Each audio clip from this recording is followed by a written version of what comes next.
എനിക്കെന്നൊന്ന് കാണണം, അത്യാവശ്യമാണ്. ഇന്നെങ്കിലും കോളോടിന്റെ ഇഷ്ടം തുറന്നു പറയണം.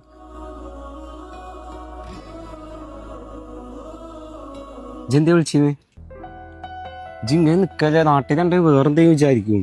എടാ ഞാൻ അങ്ങനെ ഒരു പ്രശ്നത്തിലാണ്. കുഞ്ഞു റസാച്ചിക്ക് നിക്ക കാര്യം പറയല്ലേ, ഞാൻ പാട്ടിന് പോവും. അത് മതി ബിസി. എടാ എന്റെ കല്യാണം അർപ്പിച്ച് എങ്ങനെ മുടക്കി തരുമോ? പഠിച്ചവന്റെ പ്രാർത്ഥന കേട്ടു മുടക്കി തന്നാൽ മുടങ്ങും.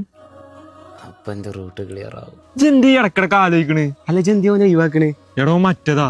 ഏത്? എടാ ഇന്റർവ്യൂട്ട്. ഇന്റെ സങ്കല്പത്തിലുള്ള ചക്ക ഇങ്ങനൊന്നല്ല. അപ്പൊ റസ ഇങ്ങനത്തെ ആളെ നോക്കണ്. എനിക്ക് നല്ല ഹൈറ്റ് വേണം, അതൊക്കെ പിന്നെ എന്റെ കാട്ടിലും കളറ് വേണം, അഡ്ജസ്റ്റ് ചെയ്യാം. എന്റെ ബോഡി കുറച്ച് ഫിറ്റ് ആണ്, ആള് മുതൽ ജിമ്മിൽ പോവാ, കുഴപ്പമില്ല. പിന്നെ എന്നെ നല്ല സ്നേഹിക്കണം. അത് വേണ്ടോളം ഉണ്ടാവും. എന്ത്? അല്ല സ്നേഹം വേണ്ടോളം വേണല്ലോ, അല്ലാതെ എന്ത് ചെയ്ത്? പിന്നെയാണെങ്കി ഇപ്പൊ അഷ്റഫ് ബിപി അന്ന് പ്രൊപ്പോസും ചെയ്തു. എന്നിട്ട് എന്ത് പറഞ്ഞു? ഞാൻ എന്ത് പറയണേ, ഞാൻ അല്ലെങ്കിൽ ഇപ്പൊ ഇത് ആലോചിക്കുമ്പോളാ.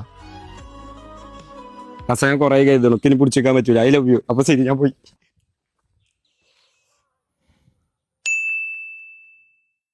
ഇക്കന്നീഷ്ടാണ്,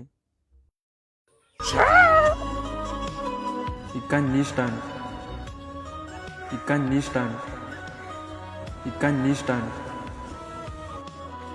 പക്ഷെ ഇതിന്റെ പേരെ സമ്മതിക്കണമെങ്കിൽ എനിക്കൊരു ജോലി വേണം. ഇജ്ജ് പറഞ്ഞാ മതി, ഞാൻ എന്തിനും റെഡിയാ. ഇജിന്ന സ്കിൽ മോഡിന്റെ GCC ഡിജിറ്റൽ മാർക്കറ്റിംഗിന് പോയിക്കോ.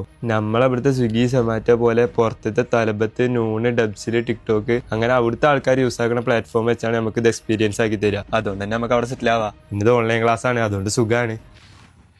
അപ്പൊ ഒക്കെ സെറ്റ്. ഞാൻ അഷ്റഫ് ബിപി ഒന്ന് കണ്ടിട്ടെ.